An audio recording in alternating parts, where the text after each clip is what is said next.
के 75 वर्ष हो गए और जिस बहुजन आबादी जब कहते हैं 85-15 का नारा लगता है, ये सत्ता बनाता है और गिराता है। बार बार आप कभी कांग्रेस के पाले में जाते हैं, कभी बीजेपी के पाले में। अपने नेता के ऊपर ध्यान कब देंगे? अब मौका है कि बहन मायावती को पावर दो, तो शायद इसके लिए बैठना ना पड़े। देश में अगर वाकई में नशा मुक्त भारत बनाना है, तो जब तक बहन मायावती प्रधानमंत्री की कुर्सी पर नहीं बैठेंगी, नशा मुक्त भारत हो या फिर अपराध मुक्त भारत हो, उसकी परिकल्पना करना भी मूर्खता है। जिस तरीके से 5 विधानसभाओं में इस समय चुनाव चल रहे हैं, 3 दिसंबर बड़ा रिजल्ट कहते हैं कि 3 दिसंबर के बाद सेमीफाइनल एक तरीके से 24 चुनाव से पहले माना जा रहा है। एक तरफ राहुल गांधी, दूसरी तरफ नरेंद्र मोदी, लेकिन एक बड़ा तबका देश का बहुजन आबादी की जी हम बात करते हैं 85% हुकूमत जो सत्ताएं बार बार बनाता है अपने वोटों से, क्या उसका अपना नेता 24 में प्रधानमंत्री बनेगा? क्या बहन मायावती, जी हाँ, उनके ऊपर चर्चाओं को शुरू करते हैं। क्या 24 में बहन मायावती को भी देश मौका देगा? क्या 24 चुनाव है, जिस तरीके से बड़े चेहरों की बार बार बात होती है, मोदी राहुल, उससे इतर हटकर हम बात करें, बहन मायावती को भी क्या 24 में मौका मिलेगा? अब समय आ गया है कि बहुजनों के हाथ में सत्ता जाए। मैं पूर्व सूबेदार राधेश्याम सागर भी, आप जो चैनल ने मुझे मौका दिया, मैं उसका बहुत बहुत धन्यवाद करता हूं। और आज जो झारखंड से आए धरना प्रदर्शन जंतर मंतर पे कर रहे हैं, उनकी मांगों का भी समर्थन कर रहे हैं। और जो हमसे पूछा गया कि 2024 में 2 पार्टियों की चर्चा मीडिया में चल रही है, तीसरी पार्टी बहन मायावती या बीएसपी की चर्चा नहीं है। बीएसपी ने एक अलग अपना तीसरा मोर्चा बनाया हुआ है और वो देख रही हैं कि 5 विधानसभाओं में हमारे पास कैसा विधायक जीतते हैं, कैसा बहुमत आता है। उसके बाद ये बार बार इंडिया गठबंधन जो बनाया है, उसमें बहन जी को लेने के लिए आमंत्रित कर रहे हैं।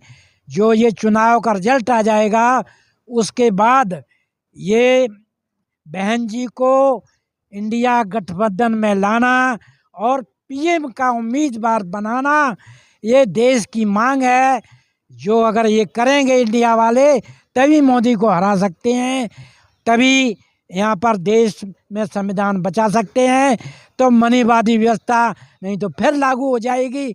और मनुवादी व्यवस्था में क्या था, एससी के पीछे झाड़ू लगा दिया जाता था, आगे हड़िया बांध दी जाती थी कि थूके तो हड़िया बेले और झाड़ू लगे तो किसी शवड़ का पैर न पड़ जाए।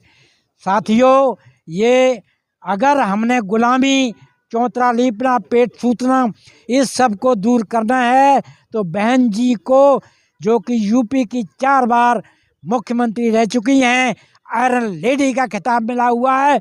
और कानून व्यवस्था देश में ऐसा कोई भी, चाहे प्रधानमंत्री रहा हो चाहे मुख्यमंत्री, बहन जी के शासनकाल जैसा कानून व्यवस्था राज नहीं चला है। और जो मांगे हमारे साथी ने रखी हैं नशा मुक्ति, ये बहन जी जब प्रधानमंत्री बनेगी तभी देश में नशा मुक्ति हो सकता है, एक देश एक शिक्षा हो सकती है, और कानून व्यवस्था का राज हो सकता है, और गुलामी की जंजीरों से दूर हो सकते हैं। और संगुल जो लगाया हुआ है संसद भवन में, वो एक गुलामी का प्रतीक है।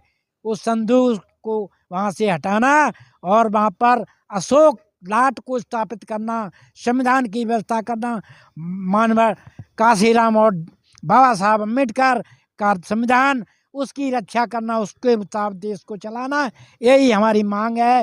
यही देखिए, एक चीज़ मैं उसमें और जोड़ना चाहूँगा, जिस तरीके से हमने कहा कि लोकसभा में चर्चाएं क्यों नहीं बहन मायावती के ऊपर होती हैं, बार बार वही चेहरा मोदी राहुल, मोदी राहुल, मोदी राहुल से बाहर निकल करके बीजेपी कांग्रेस से एक बार चर्चाएं जरूर शुरू करते हैं बहन मायावती। एक यूथ से मैं आपको मिलाना चाहूँगा, धनबाद से चलकर आए हैं, 1250 किलोमीटर की लंबी पदयात्रा। इनकी प्रमुख मांगे हैं कि देश भर में नशा मुक्त भारत हो, देश भर में शराब का सेवन बंद किया जाए, नशे का सेवन बंद किया जाए। बहन मायावती को लेकर के इन्होंने कहा कि देश में अगर वाकई में नशा मुक्त भारत बनाना है, तो जब तक बहन मायावती प्रधानमंत्री की कुर्सी पर नहीं बैठेंगी, नशा मुक्त भारत हो या फिर अपराध मुक्त भारत हो, उसकी परिकल्पना करना भी मूर्खता है। आपका स्वागत है। आपने इतनी लंबी 1250 किलोमीटर की लंबी पदयात्रा की बहुजन समाज को लेकर के, नीली क्रांति, जय भीम के नारों के साथ, क्या लग रहा है कि जय भीम का जो नारा है, जय भीम वाले जो मानने वाले हैं, जो उनके विचारक हैं, अब सत्ता में आने का समय आ गया है बहन मायावती के नेतृत्व में? सबसे पहले धन्यवाद आपको और आपके चैनल का मैं धन्यवाद करता हूं, जो अपने बातें रखे हैं कि सत्ता व्यवस्था पे कब्जा।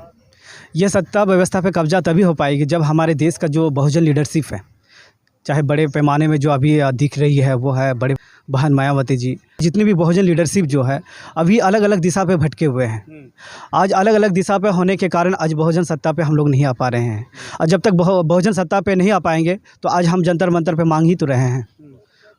जिस दिन हमारे बहुजन शासक एक होंगे, बहुजन ताकत एक होंगे, तो सत्ता में भी हम लोग पहुंचेंगे, और जब सत्ता पे हमारे बहुजन नायक लोग अगर होंगे तो मांगने के दरकार नहीं होंगे आज, है ना, मांगने का दरकार नहीं पड़ेंगे, हम लोग खुद बनाएंगे। तब ये तभी हो पाएंगे जब इन लोग एक साथ में आएंगे। और जिस प्रकार आज़ादी के 75 वर्ष हो गए और जिस बहुजन आबादी जब कहते हैं 85-15 का नारा लगता है, ये सत्ता बनाता है और गिराता है। बार बार आप कभी कांग्रेस के पाले में जाते हैं, कभी बीजेपी के पाले में, अपने नेता के ऊपर ध्यान कब देंगे? अब मौका है कि बहन मायावती को पावर दो तो शायद इसके लिए बैठना ना पड़े। बिल्कुल बिल्कुल।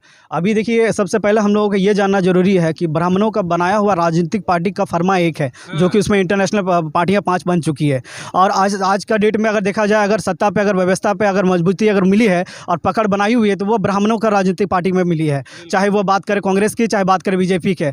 लगभग लंबे समय पे कांग्रेस शासन पे रहा, आज अभी वर्तमान में बीजेपी पे है। और अभी जिस तरह इंडिया गठबंधन बन चुकी है, तो फिर से कहीं ना कहीं ये दिख रहा है कि अगर दोबारा अगर बनने का अगर लक्ष्य में अगर होंगे तो फिर तो ब्राह्मणों का पार्टी की तरफ चला जा रहा है। जो हम लोगों का मूल्य विचार है, जो इस देश का सबसे बड़ा बहुसंख्यक संख्या है, जो हम लोग अगर चाहेंगे, जब चाहेंगे तब हम लोग सत्ता व्यवस्था पे कब्जा कर सकते हैं। हम लोग बहुसंख्यक हैं, हम लोग 85% है, लेकिन हमारे सत्ता व्यवस्था में कब्जा क्यों नहीं हो रही है?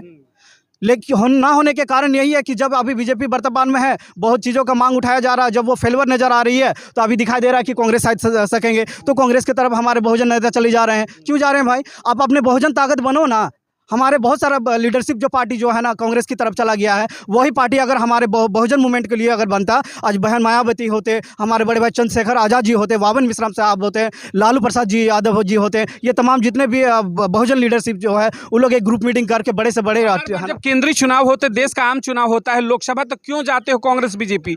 क्यों नहीं देश की तीसरी सबसे बड़ी पार्टी की अगर हम बात करते हैं तो बहुजन समाज पार्टी अगर आती है, बहन मायावती के अंदर उन्होंने राज्य चलाकर दिखाया, उत्तर प्रदेश में किस तरीके से सुशासन होता है, बहुजनों को हक मिलता है, तो मायावती पर चर्चाएं क्यों नहीं होती? क्यों नहीं एक बार मौका मिलना चाहिए? देखिए, सबसे पहले तो बड़े भाई ने जिस प्रकार का इस बात को रखा है कि माननीय बहन जी जो है ना ऊपर में आए, हम लोग चाहते हैं कि देश का प्रधानमंत्री बने, जो कि ये भाई एकदम निस्वार्थ भाव से उन्होंने कहा। वो चाहते हैं कि हमारे जो बहन मायावती जी है ना प्रधानमंत्री बने, लेकिन भाई के पास इतने अच्छे विचारधारा है, लेकिन अभी तक जो है ना ये सब चीज़ों का अभी बात अभी उस हाई लेवल तक नहीं जा रहा है। मंच पर उस हाई लेवल पर बात नहीं हो रही है। बहुजन नेताओं को एक मंच पे आकर के ये बातें अभी तक नहीं हो रही है। तो हम चाहेंगे कि बड़े भाई जो बात को रख रहे हैं कि बहन मायावती जी को जो हम प्रधानमंत्री बनाएंगे, तो इससे मायावती जी को एक मंच पे आना चाहिए, भाई से बात करना चाहिए, और बात करके जो है ना इसमें सत्ता व्यवस्था को पकड़ने के लिए 24 चुनाव में जिस तरीके से बार बार चर्चा रही बहन मायावती को लेकर के बहुजन समाज में, जब भी इस चीज़ का सर्वे होता है,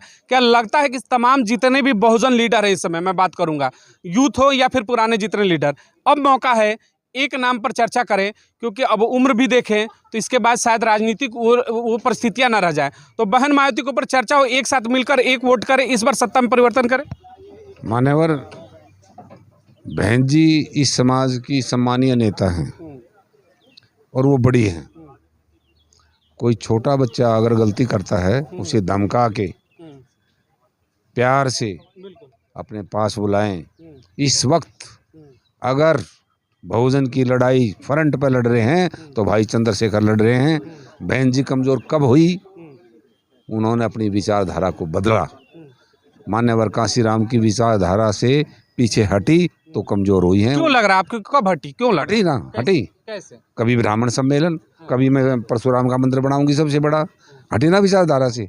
मान्य राम मंदिर अखिलेश यादव ने किया घोषणा, उन्होंने मूर्ति लगवाई, बहन जी ने नहीं। इस चीज को थोड़ा क्लियर रखिए। कोई बात नहीं। जब तक मान्यवर कांशीराम की विचारधारा पर लाइन खींच के लड़ाई होगी 1585 की, और भैया को साथ लें तो प्रधानमंत्री सवाल तो यही कि बहन जी तो कह रही है कि हम 85% पे ही चलते हैं, लेकिन दिक्कत है कि जब आप उसी समाज से निकले हैं तो लीडर मानिए ना, एक बार मौका तो दीजिए उनको। मौका तो समाज ये कहे ना कहे कि हम आपके नेतृत्व में लड़ने को तैयार हैं। वो मौका तो नहीं। बिल्कुल यही होना चाहिए, जब तैयार होंगे सत्ताएं बदलेंगे। सब तैयार हैं।